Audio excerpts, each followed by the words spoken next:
बाबासाहेब आंबेडकरांचं आपण चरित्र वाचतो, डॉक्टर बाबासाहेब आंबेडकरांना आपण आदर्श म्हणतो, काय घ्यायचं मग त्यांच्याकडनं सुद्धा? एक माणूस, एक पोरगा, एक तरुण, एक मुलगा शाळेमध्ये शिकतो, एक मुलगा त्याला या देशामध्ये वर्गात बसण्याचा सुद्धा अधिकार नाही.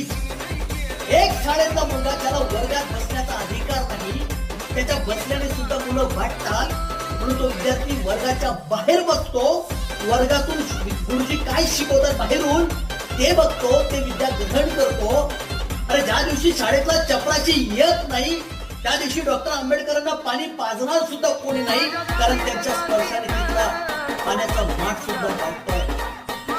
या भीषण अवस्थेमध्ये डॉक्टर बाबासाहेब आंबेडकर सारखा माणूस या देशाचं संविधान करतो, ज्याला युनायटेड नेशन म्हणतो की Indian constitution is the best document in the world. जगातलं सर्वात चांगलं संविधान डॉक्टर बाबासाहेब आंबेडकर